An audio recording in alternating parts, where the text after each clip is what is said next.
Hey guys, what's up? What is up? We are live. Hey, it's Brent Abel here, WebTennis.com, with another episode of the Tennis Mindset Project. Working on the mental skills for the game, especially if you're a tournament player. Just absolutely so important that you get squared away with doing some mindset skill training, especially if you're finding that there are times when you're just playing in general better in practice than you do in matches, in the real deal matches. And so for tournament players especially, um, I just think it's really an asset that you got to have. And all this stuff takes some training. It's not hard work. It's simply it's just doing the work on a daily basis, which does not require a lot of time. The topic of today's episode is mental toughness requires physical toughness, and what I've got in the already in the hey Mark, thanks for joining me today. Appreciate that. In the comments area, just a little announcement about what I've got with until this Sunday night, 11 p.m. Pacific time zone. I put together my fitness training program, a couple of videos. I show you what I do on the court. I show you what I do off the court in my home gym. And then I got an 8-page PDF in there that describes the kitchen, right? What it is that I eat, what it is that I don't eat, the supplements I take. And basically for me, the kitchen is really about recovery. I just feel like, I eat well enough that energy wise, I'm pretty good, but it all works together. If you don't recover well, if you don't supplement or do whatever you need to do after working out, whether you play a long match or you have some time in the gym. I mean, for me, the one of the components of working out is right away within 30 minutes. I want to put some clean protein back into my body. There's different ways you can do it, and in that 8-page PDF, I think I tell you how I do it. But if I don't do it, what I find is that the next day I just feel sluggish and kind of logy. I just don't really feel energized and ready to go. And, no matter what an extra cup of coffee or something like that just doesn't do it for me. So for me, the fitness training, a lot of it is about recovery. And I've done a lot of things where I've just overdone the fitness and on some days been lazy with the recovery part. Man, I just don't do it. I just don't seem to be able to get back the next day the way I want. And so, you know what? I'm going to close this one window down here because I'm getting too many messages. And so, and we've all heard this thing about the KW, New Mexico. Thank you for joining as well. So, or was I? Yeah, I was thinking about that 1% thing, right? Where they talk about, well, if you could just get better 1% a day, that would be cool. That's not a reality in terms of it's not a gradual straight line up, right, with 1%. We know that the learning curve is ups and downs and plateaus and all that stuff. And I recommended George Leonard's book to you recently, Mastery, Mastery by George Leonard. And he really does a great job of explaining how the learning curve goes. Where I'm trying to go with this is that every day I want to feel that there's an opportunity for me to continue to get a little bit better, whatever that number is from yesterday. And sometimes it's nothing more than just maintaining where I'm at. And a lot of that is recovery from the day before. So what I've got for you is, and I hope that the link in the comments area is actually clickable. It's webtennis.com/ and then get tennis specific fitness. Anyway, it's $7. You can get in the program for $7. It's an introductory offer because it's a brand new program I put together until this Sunday night, 11 p.m. Pacific time zone. Then it's going to go to its retail at $97 because I think it's really an important program that we all embrace. And I talk about mental toughness requires physical toughness. I've got several coaching students that I work with on a weekly basis, and these are online students. We meet once a week for 30 minutes over StreamYard like this, private one-on-one, record it, upload it, so that they've always got a reference of what we talked about. But I've had some students who show up and they've signed up for this thing, and it's a nice investment that they put into their game. And yet the first thing that I realized from day one is, and this is all about mental. They've signed up for a mental skills mindset training program, is that the first thing they need to do, they need to shed the weight. They have to get off of it. We can work on the mindset skill training, but in the long run, if you don't get fit, then the mindset stuff just cannot overcome that, right? Especially if you're playing in a long, hot, sweaty match where you're out there for 2.5+ hours. All the mindset stuff in the world is not going to make you physically stronger. It might help you with stress in terms of reducing stress, because stress is when you bring too much stress to a match, you burn through fuel. And so even if you're supremely fit for tennis, if you don't have the mindset component along with it, it's a tough road to hoe. So you got to have both of them. And so what I want to encourage you to today is that, first of all, that you embrace that concept, that to be mentally tough, you got to be physically tough. And it's because the other side of it is, if you're physically really tough and mentally you're just not organized, it just doesn't. I mean, for me, that was my story for years. I was the fittest guy, if not, not certainly within the top 2 or 3 guys in my age group. Every year they would say, well, who are the fittest guys in your age group? I mean, my name would come up within the first 2 or 3 guys, if not the first guy, but I didn't have the mindset skills to go along with it. So did I get a little better? I did. But when I married the physical part along with the mental part in the last 18 months, it's just been I've been a completely different player. And so, yeah, I want you to take today's message, is that, look, if you're really serious, if you are a tournament player, and I would say most of the players who show up for the afternoon session, in the morning session, of course, we do what's the right shot, which is based on two premises. Number one, shot choice. Where do you want it to land over there? And then number 2, where do you want to move to next on the court to enhance your shot choice? I think that's a combination of tournament and league and probably recreational players.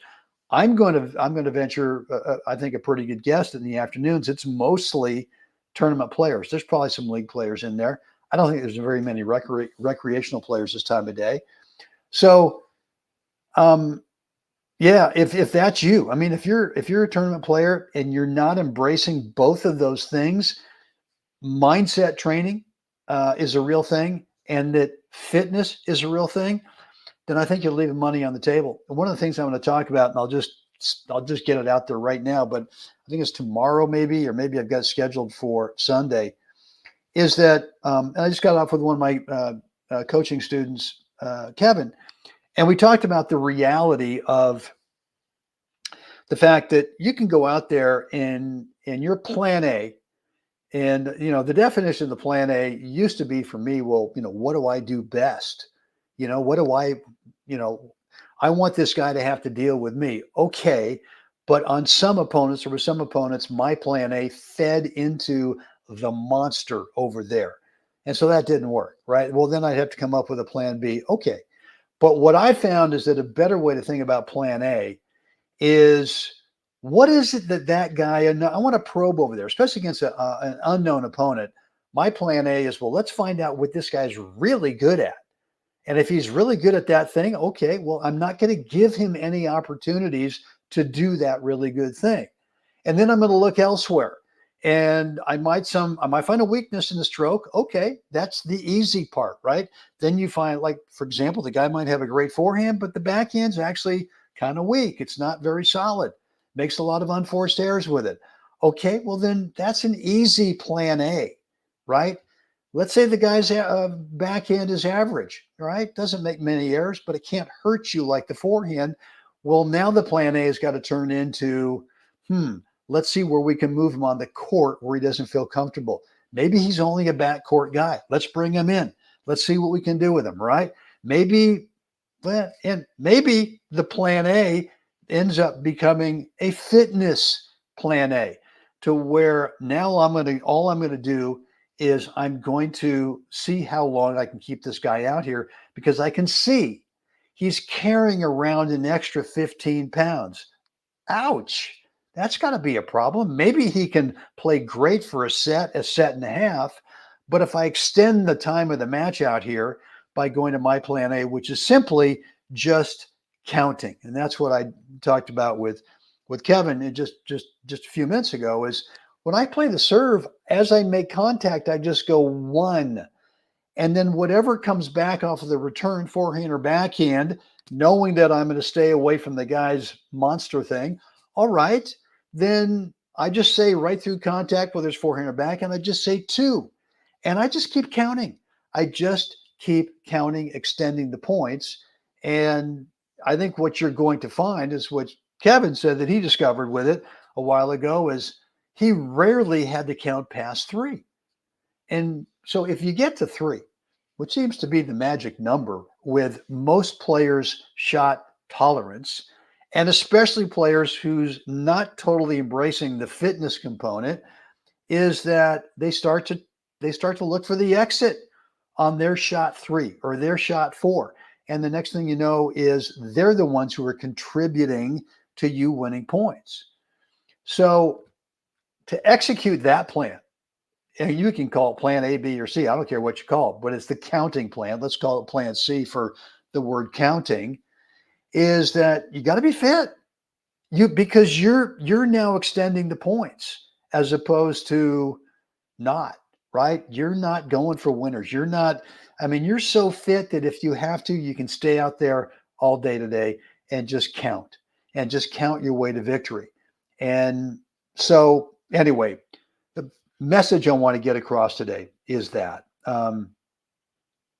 Joe, thanks for joining today. I don't know how else to belabor the point. Let me see what else I got lined up here for you. I think I just got a reminder about tomorrow. About every day, 8 a.m. Pacific, what's the right shot? Did not go live this morning. Had to do a pre-record because I had the opportunity to have breakfast with one of the great senior players, a guy who's a little bit older than I am, but one of my favorite all-time people, a guy named Mike Stewart. And for you guys who have never won a national title, never won a gold ball, and that was his story. I mean, he played a little bit as a kid. He played some in high school, and I don't know if he played any college stuff, but then he, like so many players, he got serious about a career, raising a family, and really kind of, tennis took a back seat. And then Michael, eventually when he turned 60-ish, decided, he didn't have to work as much, so just semi-retired, and now the kids were out of the house. And he got into tennis, and he got into playing tournament tennis. And within 6 years, he won his first national title, a doubles gold ball. And since then, the guy's won at least 25 gold balls. I know he's won a couple of world doubles titles. He's been on several World Cup teams that have won the whole deal. So, and how does this get back to fitness? Well, the guy's, he's lean and mean, and it's just part of the deal.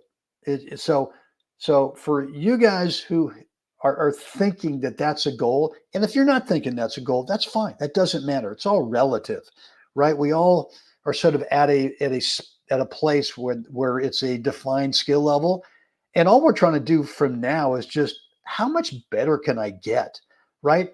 If you're a 3-5 player and you say, well, I want to win a gold ball in the next 12 months, it's not going to happen, right? And so that's okay, because the beauty of the age group thing is that every 5 years you go into a new age group. You become the young guy, right? You become the rookie for a year or two.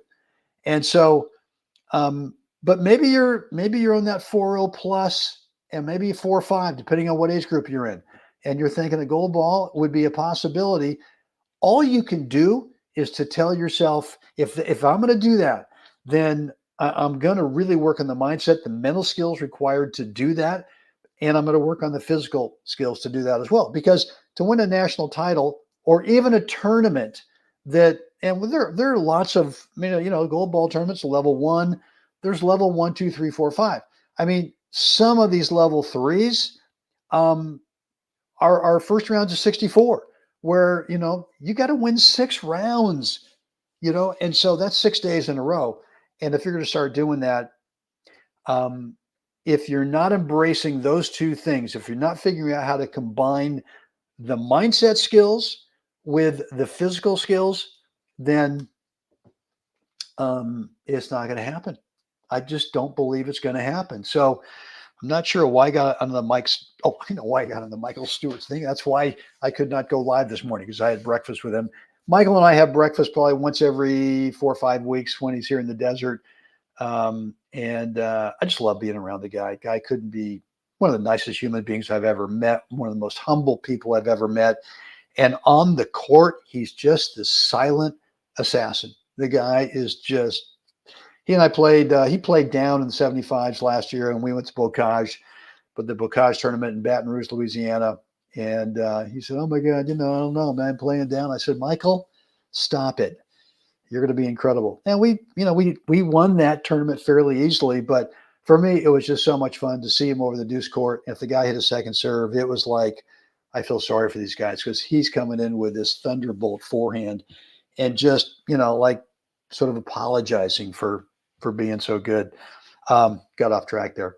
So anyway, hope the message got across today, guys. And look, if you've not picked up my fitness program, if this link is not live, then just copy and paste it if you can do that. And if that doesn't work out, just shoot me an email. Shoot me an email, brent@webtennis.com, and I'll get it over to you. Guys, hope that has been helpful today. Any questions? Certainly you can do it here by dropping a question into the chat area or the comments area, or feel free, if you want to keep it private, which we can do through email, brent@webtennis.com. That's it for me today. Guys, let's get out there. Let's help another human being have a great rest of the day. See you again next time.